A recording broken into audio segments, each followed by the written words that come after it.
We are Group C, and as a part of the Andes, we have developed a profile presentation for Saudi Arabia. This profile will provide critical analysis of some of the key issues for an Australian firm in their international expansion. This is gonna be our agenda for the rest of the video profile. Let's dive into the first question and discuss the influence of globalization on the political economy of Saudi Arabia.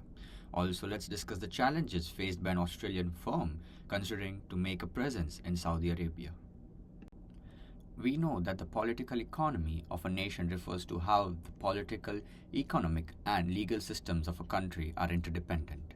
Thereby, let's start with the political system in Saudi Arabia first.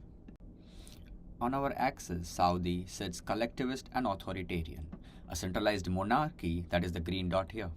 Globalization pressures to attract capital drove Vision 2030 and selective openings, example tourism and new industries, but decision making remains centralized. Royal courts and key ministries still set access and pace. For Australian entrance policy can move fast if you align with the national priorities, but approvals are relationship driven. The bottom line is that performance pressure is up and reforms are faster, yet the political center still decides the market entry. Moving on to the second system of the political economy, that is, the economic system in Saudi Arabia. Saudi Arabia is a mixed economy where markets operate, but the state sets the direction through Aramco, the Public Investment Fund, giga projects, and special zones. Globalization is the main accelerator. By opening the Riyadh exchange to foreign investors, integrated Saudi capital markets with global liquidity and governance. The move to 15% VAT aligned fiscal practice with international norms. The 2019 e-tourist visa plugged the country into global mobility and services trade.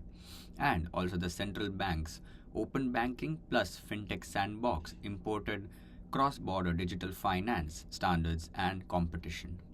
Together, these shifts deepen international connectivity, raise transparency, and push diversification beyond oil, from capital access and tourism to payments and data. For Australian firm, the takeaway is to read Saudi through this globalization lens, target the new, internationally connected channels while managing practical frictions in the background. Let's now jump to the last system of the political economy, that is, the legal system in Saudi Arabia. Saudi Arabia remains a theocratic, Sharia based system, but reforms aim for greater predictability. Competing for investment and cross border deals has driven clearer written commercial rules, specialized commercial codes, and broader use of arbitration that is easier to recognize across borders. The rise of global digital trade has also prompted modern rules for e-commerce, data and consumer protection. For foreign firms, contracts and corporate procedures now feel more familiar and enforceable, but they still need to be written to local principles, that is, in Arabic also. Financing must fit Islamic finance norms. Saudi Arabia offers real opportunity, but entry is staged. You'll start with the Ministry of Investment license, then your commercial registration, then city permits plus sector approvals where relevant, for example, food, drugs, telecom, digital products, digital services, etc. Many government contracts also require a regional headquarters in Riyadh. Legally, Arabic contracts usually prevail. Courts are improving, and most foreign firms choose arbitration with clearer legal seat. Tax include a 15% VAT, mandatory e-invoicing, corporate income tax for foreign ownership, zakat for Saudi or Gulf ownership, and taxes on cross-border payments. Expect national hiring quotas and visa-led times. National hiring quotas are also known as Saudization. Also, strong state-backed competitors and Islamic finance lending norms. Adding on strict product and data rules, slower payments and custom delays, and seasonal slowdowns during Ramadan and the Hajj.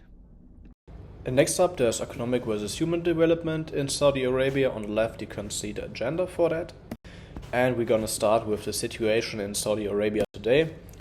Today's trade relations between Australia and Saudi Arabia are pretty stable. From June 2019 to May 2025, there was like a rising trend. of an annual rate of 20.1% over the past 5 years. And in 2024, the export from from Australia to Saudi Arabia reached 861 million US dollars. And based on early 2025 data, if we extend that data, we come through 1.58 billion US dollars, and it would also confirm the upward trend over the last years. And in 2023, it was 1.07 billion US dollars, and the top one was cereals, then meat and edible offal, and machinery and mechanical appliances and parts that were exported from Australia to Saudi Arabia. And next up, there's the economic development, which can be measured in the GNI. The GNI is the gross national income, which is divided by the number of people in the country, and it shows how much income on average each person has in the country. And you can see for Saudi Arabia, that's 35,570,000 US dollars in 2024, with a rising trend over the last 6 years. And you can see that the purchasing power adjusted GNI is even higher, and it's showing that they have like a higher purchasing power compared to the nominal values of the GNI, and that could indicate a higher disposable income, because the basic needs are easily fulfillable because they have like a higher income, and that could mean that they have like a stronger purchasing power for higher quality products because the basic needs are all fulfilled. And that's it for GNI and purchasing power parity. Next up, there's the Human Development Index. The Human Development Index is split up into 3 dimensions: a long and healthy life, knowledge, a decent standard of living, and the indicators are the life expectancy of birth, expected years of schooling, and mean years of schooling, and the GNI per capita purchasing power parity interpoled. And these dimensions are measured in so-called indexes. And for long and healthy life, there's the life expectancy index. For education, there's the education index. And for the GNI component of the HDI, there's the GNI index. And these 3 are combined to get a value of a maximum of 1.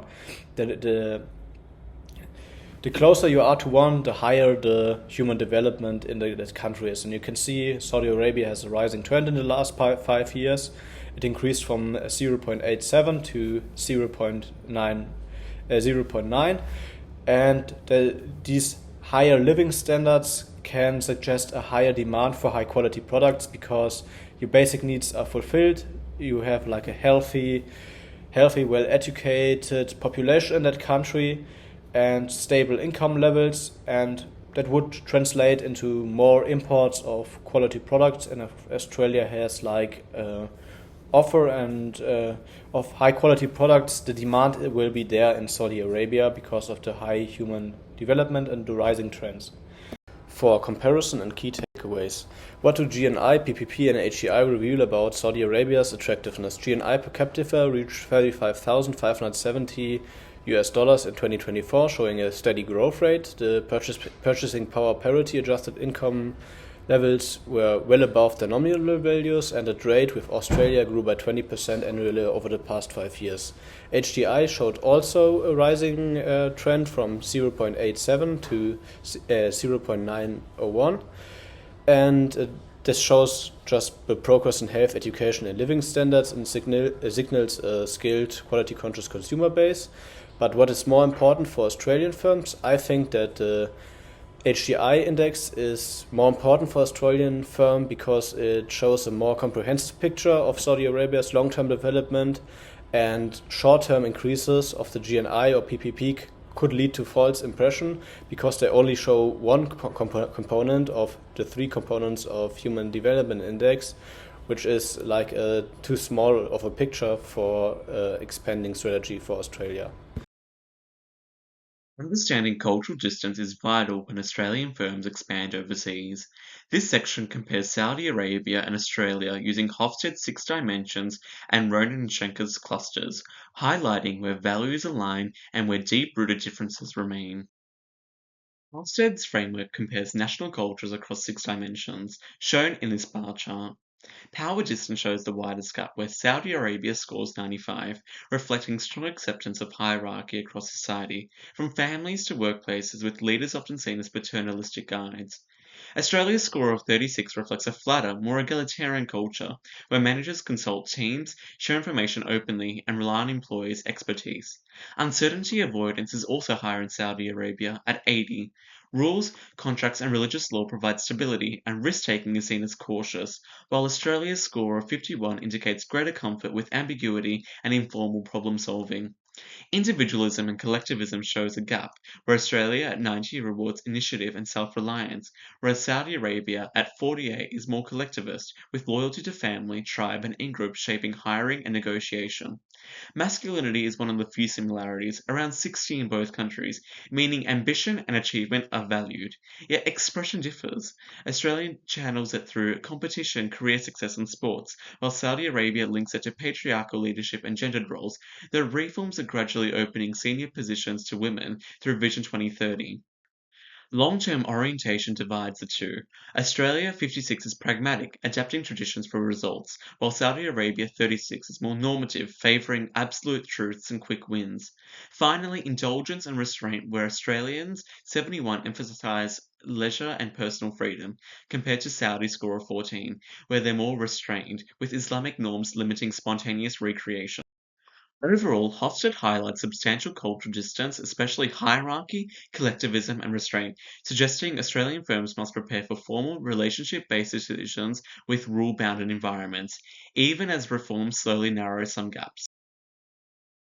Ronan and Schenker group countries into cultural clusters based on shared work values. On this map, Australia belongs to the Anglo cluster, which values egalitarianism, performance, and direct communication.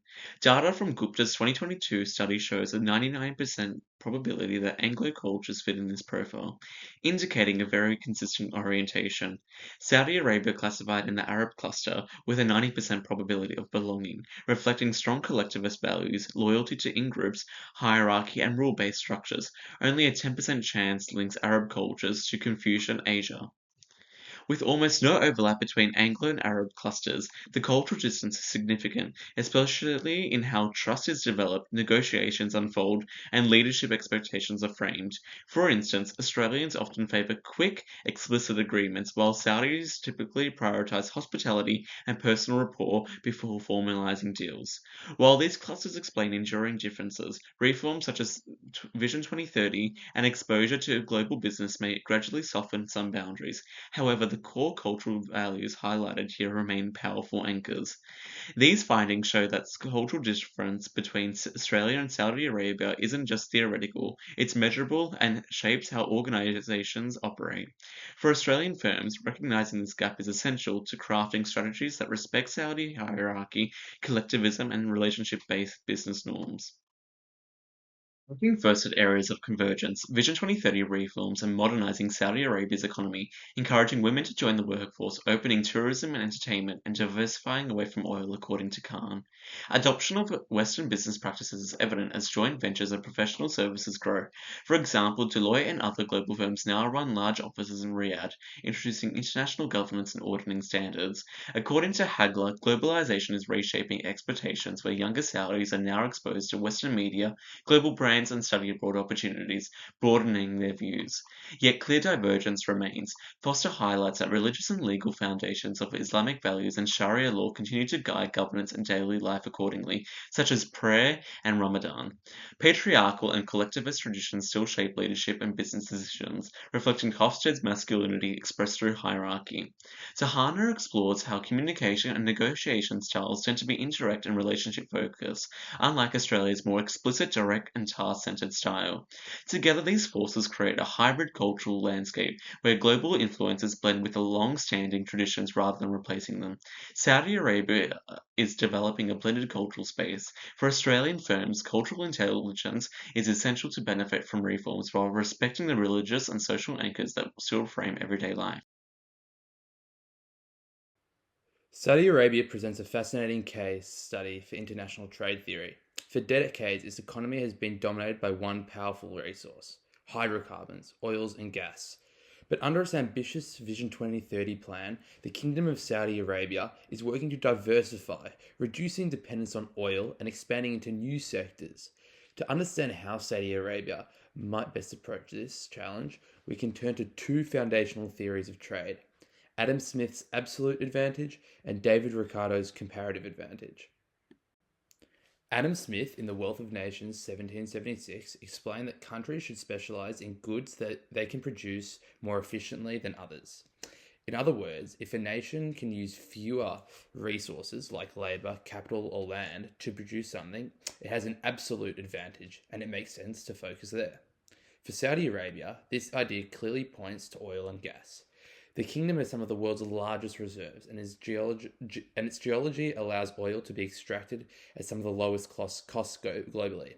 With efficient infrastructure and the power of Aramco, Saudi Arabia produces oil more productively than almost anyone else. The strength extends downstream into the petrochemicals. Cheap and reliable feedstock means that products such as plastics, fertilizers, and industrial chemicals can be manufactured at globally competitive prices.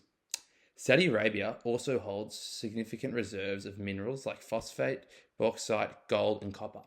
When combined with low energy costs, these resources can be mined and processed more efficiently than many other countries, giving the kingdom a productive edge.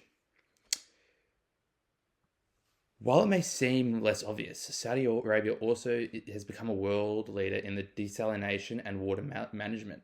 Out of necessity, it has developed some of the largest and most efficient facilities in the world due to Saudi Arabia's desert location, creating expertise that could be exported to other water-scarce regions.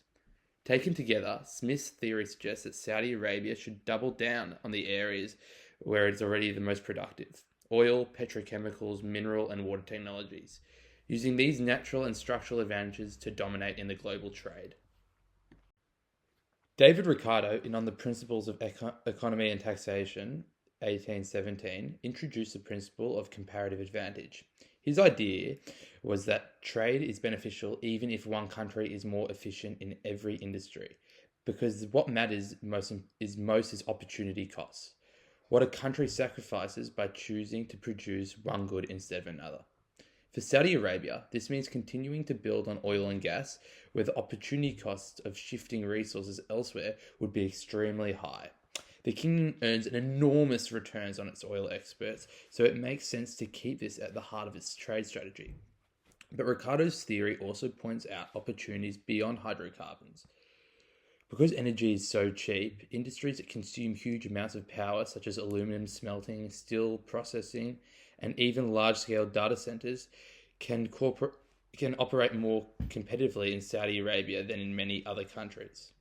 At the same time, the country's abundant sun and wind provide the foundation for producing green hydrogen at a low relative cost. This offers a way for Saudi Arabia to remain an energy leader even as the world transitions into cleaner, more efficient fuels. Geography provides another powerful advantage. Sitting in the intersection of Asia, Africa, and Europe, Saudi Arabia can turn its location into the strength by investing in shipping, air transport, and logistics hubs, such as those plans in NEOM. The opportunity cost for not using this strategic position would be far greater than persisting in a less efficient sectors like large-scale agriculture. Taken together, Ricardo's framework highlights that Saudi Arabia should not only rely on oil, but also channel resources into industries where its natural endowments, energy, climate, and location make production relatively more efficient.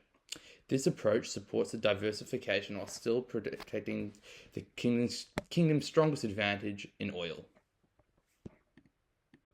When we ask which theory Saudi Arabia should follow, Adam Smith helps us understand the country's obvious strengths: oil, petrochemicals, and other resource-based industries.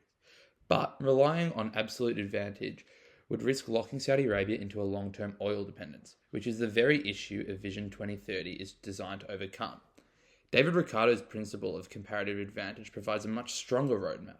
It highlights not only the importance of oil, but also the potential to diversify into industries where Saudi Arabia's opportunity costs are lowest: renewable energies, logistics, and advanced manufacturing. This thinking already underpins Vision 2030 projects like NEOM, which is focused on green energy and futuristic industries, the Red Sea Project, which uses geography to expand tourism, and the Saudi Made initiative, which builds competitiveness in manufacturing. By following Ricardo's approach, Saudi Arabia can safeguard its current strengths while building new ones, ensuring that the kingdom develops a more resilient, diversified, and globally competitive economy compared to the one that is just known now, being oil. So, to conclude, Adam Smith explains the past, but Ricardo provides the framework for the future. Comparative advantage supports smart diversification, aligns with Vision 2030, and allows Saudi Arabia to transform from an oil-dependent economy into a global hub for energy, logistics, and innovation. Trade policies of Saudi Arabia and theories of international trade. Current trade policies of Saudi Arabia. There is currently no direct free trade agreements between Australia and Saudi Arabia. However, they do share strong relationships through the Gulf Cooperation Council. Member nations that make up the Gulf Cooperation Council include Bahrain, Kuwait, Oman, Qatar, Saudi Arabia, and the United Arab Emirates. The Saudi Arabian government also places what's called a Most Favoured Nation tariff, which sits at 5.9% for Australia. As both Saudi Arabia and Australia are members of the World Trade Organization, this is a tariff placed upon members of the World Trade Organization, which obviously Australia is applied to. Saudi Arabia regulates oil exports through the Organization of the Petroleum Exporting Countries, also known as OPEC, which allows them to control and stabilize global prices. Notable countries that make up OPEC include Iran, Iraq, Kuwait, and the United Arab Emirates. Subsidies are also in place for products such as agriculture, which aligns with the Vision 2030 plan. Notable imports of Saudi Arabia from Australia in 2023, according to the Observatory of Economic Complexity, included $349 million in barley, $87.8 million in sheep and goat meat, $73.9 million in frozen bovine meat. This showcases that the Saudi Arabian government have to import these products as they are unable to produce these products efficiently in Saudi Arabia, but also assist the Vision 2030 goal. Theories of international trade. Comparative advantage relates to where countries specialize in production of goods that they produce most efficiently and buy goods that they produce less efficiently from other countries. Oil is a prime example of something that Saudi Arabia produces efficiently, whereas something like agriculture isn't, which makes Australia an ideal trading partner. Trading with countries such as Australia who can provide products that they don't produce efficiently will help achieve the Vision 2030 goal. Absolute advantage relates to where Saudi Arabia can dominantly produce products such as oil at a far greater rate than what other countries can do. It contributes roughly 40% of Saudi Arabia's GDP, which is massive, which also shows the scale of oil production in Saudi Arabia. Over 10% of the world's oil is produced in Saudi Arabia, once again highlighting the domination that Saudi Arabia has in the oil industry. New trade theory relates to countries and firms gaining economies of scale. An aspect of this is the first mover advantage. As Saudi Arabia is investing in the Vision 2030 plan, investing in renewable energy is an important part of this.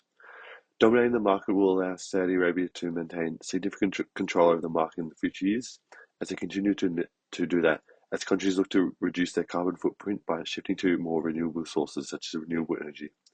Capitalizing on this through projects such as NEOM's Green Hydrogen Project can not only achieve first mover advantage, but also achieve Vision 2030, something that the Saudi Arabian government is heavily invested in. Future of Saudi Arabian trade. According to a report from the Baker Institute for Public Policy, significant economic and social reform has occurred since the introduction of Vision 2030, with further change expected as progress continues, according to Sheeline and Hugh Ricks in 2025. The economic diversification through increased trade and growth has positively impacted the lives of the Saudi Arabians.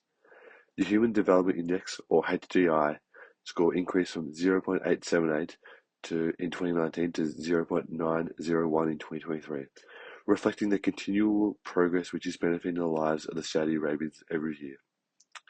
As seen on the graphic on the right, important objectives such as the 50% of non-oil exports contribute to the GDP of the country. Another one listed in the right-hand corner is the increase in the private sector's contribution to the GDP, with a 65% goal for 2030, increasing from 40% in 2016. It offers a unique opportunity for Australian businesses to offer their products that may be in high demand for the Saudi Arabian government. Two-way trade tailored $2.07 billion Australian dollars in 2023 to 2024, according to the Department of Foreign Affairs and Trade. Capitalising on this opportunity could be beneficial for Australian businesses and beneficial for both economies. Conclusion. The recommendation from Andes to the Department of Foreign Affairs and Trade is that Saudi Arabia is ideal for trading for Australian businesses, especially those that produce products that Saudi Arabia doesn't efficiently produce. If businesses can offer products that are in demand, such as agriculture, renewable energy, and machinery equipment, it will be attractive for the Saudi Arabians to import those products. Low tariff rates and subsidies would also attract in-demand products that Saudi Arabia cannot produce at an efficient rate than what Australia can. Lastly, thank you for watching.